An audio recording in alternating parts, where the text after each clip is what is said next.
Hey everybody, my name is Doug. Hey, I'm Logan, and today we're doing the topic of overfishing and fishing violations in regards to local Arizona ponds and lakes and the specification of freshwater fishing. Alright, so what we have here is a violation per Arizona guidelines. I got 3 lines in the water, that's a no-go. And this is one of the reasons that also leads to overfishing is people have too many lines in the water and they can catch multiple fish at once. It gives them more opportunity to catch more fish. And then when they do catch those fish, they'll take them, they throw them in a basket or they throw them in a cooler. They take them home, they exceed the 1 limit. So today, you can only catch, on this lake here, you can only catch 1 bass. So if you take 2, that's exceeding the limit. It's technically overfishing, that's a violation. So what you can do to stop this, just make sure you're only using 2 rods. 2 lines in the water is good per Arizona rules. Here is a City of Phoenix park ranger to talk more about overfishing and some of the rules and regulations that go along with it.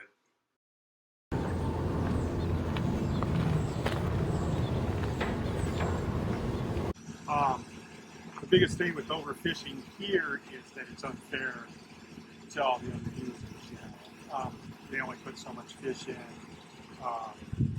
and that's to provide recreation for multiple users. And when somebody comes in and takes far too many fish when they're not supposed to, then it makes it a bad fishing day for other folks. Maybe they don't catch anything, or they only catch 2, and they can't. Maybe they do want to catch their limit of whatever particular species of fishes. Maybe that's only 3 or 4 for that day, and they're expecting to be able to get that. And we want to provide that for all our users. And again, going back to when somebody overfishes, then they just take away that recreational experience and that fun from all the other park users.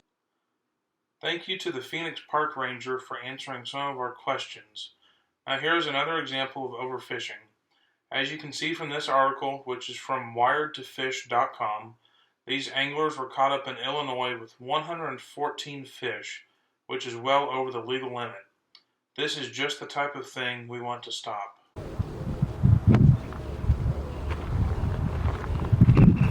now that we've talked about what overfishing entails and where it takes place and how it takes place at some of our local ponds, here's a sign out at Papago Park, where we are right now, that talks a little bit more about some of the stuff that we've been describing. Down here it lists the daily fish limits that you can have. It also mentions some of the sizes on there and just some of the other regulations about how you have to have a fishing license to fish at this pond, and just some of the other things that go along with that. Most local ponds around our town will have one of these signs.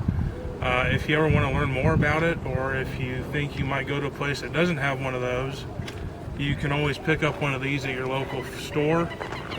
It's just the Arizona Fish and Game, basically their handbook. It talks about all the rules and regulations. Here is an example of a page you would find in the Game and Fish handbook that was just mentioned. As you can see, it has some of the same information as what was on the sign, and then it also goes a little more in depth into certain procedures that must be done while fishing in Arizona. Alright, now that you know what overfishing is, how some of the ways that it can impact our resources, what some of the rules and regulations are, let's talk about what you can do to help with overfishing. So the first thing you could do is if you or someone else go fishing, the very best thing is just to do catch and release and put the fish back.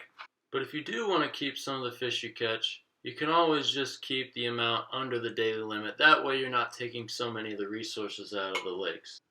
Also, you could advocate for a lower daily limit in your community and throughout your state. For example, as seen here, the daily limit for bass in Texas is 5, which is 1 lower than Arizona at 6.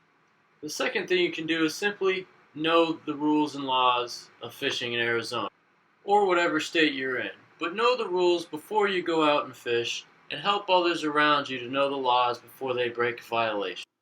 Lastly, if you see a violation occur, you can call the number on the screen here and call Arizona Operation Game Thief to report a violation. And in doing so, you can help prevent and stop overfishing.